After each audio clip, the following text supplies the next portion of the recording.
নমস্কার বন্ধুরা, আশা করি সবাই খুব ভালো আছো। শুভমিতা ব্লগে সবাইকে স্বাগত জানাই।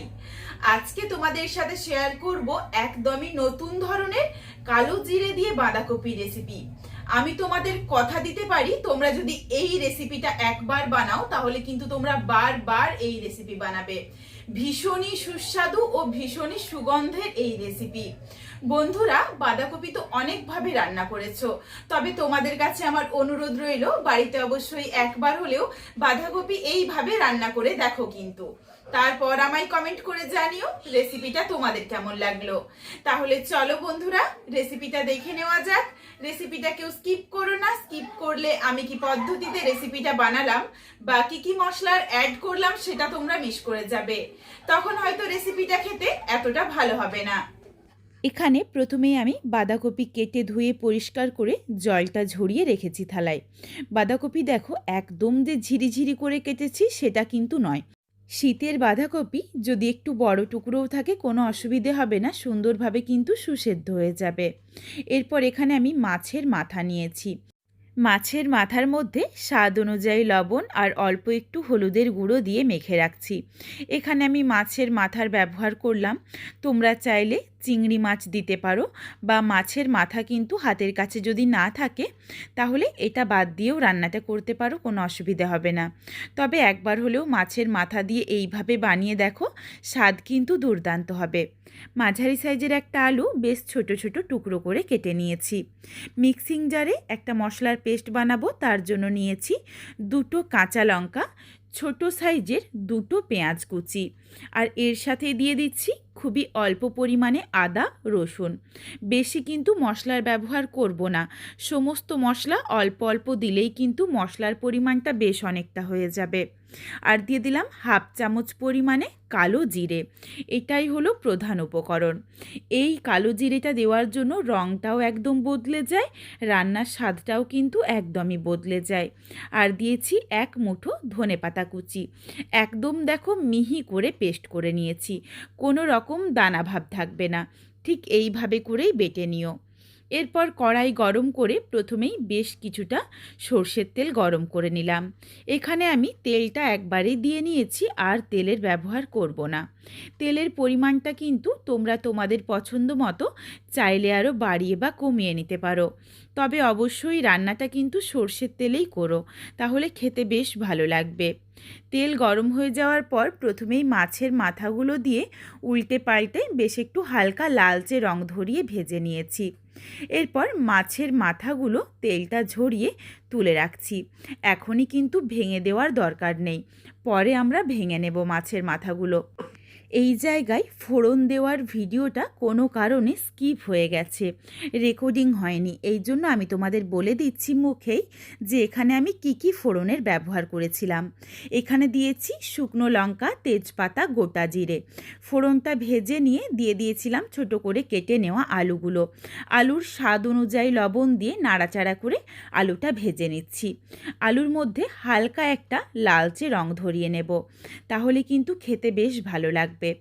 বেশ দেখো লালচে রং ধরিয়ে অনবরত নাড়াচাড়া করে আলুগুলো ভেজে নিয়েছি। ঢাকা চাপা দিয়ে ভাজার কিন্তু দরকার নেই, আর গ্যাসের ফ্লেম হাইতে করেই ভেজে নিও, কারণ যখন বাঁধাকপি সেদ্ধ হবে তখনই কিন্তু আলুগুলোও সুন্দরভাবে সেদ্ধ হয়ে যাবে। আলু দেখো বেশ যখন একটা হালকা লালচে রং ধরেছে, তারপর দিয়ে দিলাম বেটে রাখা মশলার পেস্ট। এরপর মশলাটা দিয়ে নাড়াচাড়া করে গ্যাসের ফ্লেম লো টু মিডিয়ামে করে মশলাটা একটু কষিয়ে নিচ্ছি। আর এরই সাথে দিয়ে দিলাম বড় সাইজের একটা টমেটো কুচি। বাঁধাকপির তরকারির সাথে টমেটোটা যদি একটু বেশিও হয় তাতেও কিন্তু কোনো অসুবিধে নেই, কারণ টমেটো দিলে বেশ ভালো লাগে খেতে। তোমরা চাইলে আরও একটু বেশি পরিমাণেও কিন্তু টমেটো দিতে পারো। বেশ কিছুক্ষণ নাড়াচাড়া করে ভালোভাবে মশলাটা কষিয়ে নিয়েছি। মশলাটা থেকে যখন তেল ছাড়তে শুরু করেছে তারপর দিয়ে দিলাম পরিমাণ অনুযায়ী হলুদের গুঁড়ো, আর অল্প একটু দিয়েছি ঝালের জন্য লঙ্কার গুঁড়ো। এখানে কিন্তু আমি কাশ্মীরি রেড চিলি পাউডার ব্যবহার করব না, তার কারণ এই মশলাটা দেওয়ার জন্য এর সাথে যে কালো জিরে রয়েছে ভীষণ সুন্দর কিন্তু একটা কালার আসে। না লালচে হয় কালারটা, আর না হয় পুরোপুরি হলুদ রঙের, সুন্দর কিন্তু একটা কালার আসে। তোমরা একবার এইভাবে বানিয়ে দেখো, তাহলেই তোমরা বুঝতে পারবে। ক্যামেরাতে কিন্তু এতটা ভালোভাবে কালারটা বোঝা যায়নি। ভালোভাবে যখন মশলাটা কষানো হয়ে গেছিলো, তারপর দিয়েছি ভেজে রাখা মাছের মাথাগুলো। এরপরে এই মশলার সাথে নাড়াচাড়া করে কিছুক্ষণ সময় নিয়ে কষিয়ে নিয়েছি। আর মাছের মাথাগুলোও একটু খুন্তিতে করে চেপে চেপে ভেঙে নিয়েছি। মশলার বাটিটা ধোয়া অল্প পরিমাণে একটু জল দিয়ে দিলাম। জল দিয়ে এরপর 1 মিনিটের মতো একটু সময় নিয়ে মশলার সাথে মাছের মাথাটাকে একটু কষিয়ে নেব। তাহলে কিন্তু খেতে বেশ ভালো লাগবে। ভালোভাবে কষানো হয়ে গেছে। এরপর এর সাথে দিয়ে দিচ্ছি কেটে ধুয়ে জল ঝরিয়ে রাখা বাঁধাকপিটা। বাঁধাকপি দিয়ে নাড়াচাড়া করে মিশিয়ে নেব। বাঁধাকপির থেকে কিন্তু বেশ অনেকটা পরিমাণে জল ছাড়বে। এই জলের মধ্যেই রান্নাটা হয়ে যাবে, আর জল দেওয়ার দরকার নেই। এখানে বন্ধুরা আমি কিন্তু কাঁচা লঙ্কা বেটে দিয়েছিলাম, আর অল্প একটু গুঁড়ো লঙ্কা দিয়েছি। তোমরাও কিন্তু এই 2 ধরনের লঙ্কারই ব্যবহার করো, তাহলে স্বাদ ও গন্ধ দুটোই খুবই সুন্দর আসবে। আর তোমরা যেমন ঝাল খাও সেই বুঝে দিয়ে নিও ঝালটা। স্বাদ অনুযায়ী লবণ দিয়ে নাড়াচাড়া করে বাঁধাকপিটা একটু মিশিয়ে নিচ্ছি। আর ভালোভাবে মিশিয়ে নেওয়া হয়ে গেলেই বেশ কিছুক্ষণের জন্য ঢাকনা দিয়ে ঢেকে রাখবো, যাতে বাঁধাকপি থেকে জলটা ছাড়তে শুরু করে। ভালোভাবে দেখো মিশিয়ে নেওয়া হয়ে গেছে, অনেকটাই কিন্তু মজে এসেছে বাঁধাকপিটা নাড়তে নাড়তেই। এরপর বেশ কিছুক্ষণের জন্য ঢাকা চাপা দিয়ে রান্নাটা করে নিচ্ছি। তোমরা চাইলে কিন্তু এই সময় ছাড়িয়ে নেওয়া কড়াইশুঁটিও দিতে পারো, সেটা দিলেও বেশ ভালো লাগবে।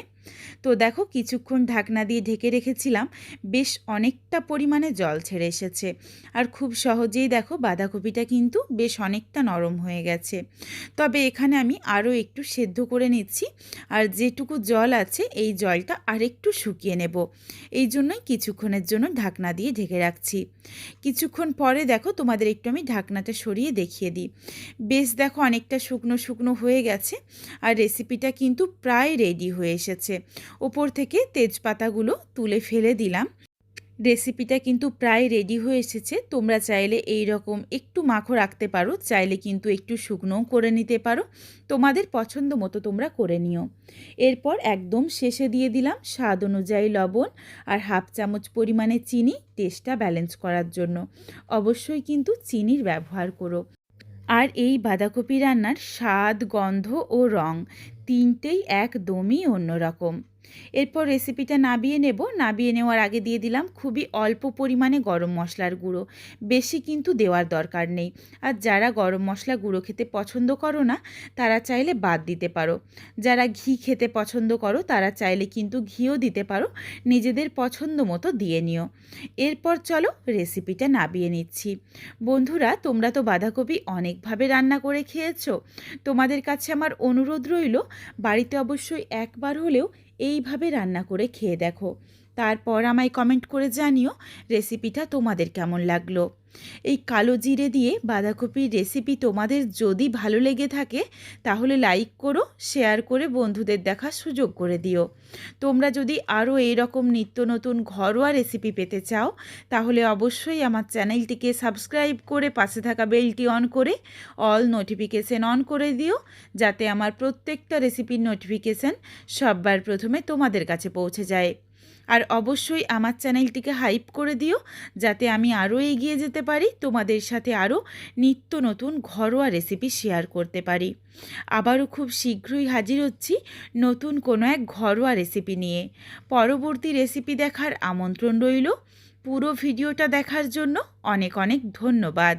তাহলে আজকে আসি, সবাই ভালো থেকো, সুস্থ থেকো। শীঘ্রই দেখা হচ্ছে কিন্তু নতুন কোনো এক ঘরোয়া রেসিপির সাথে।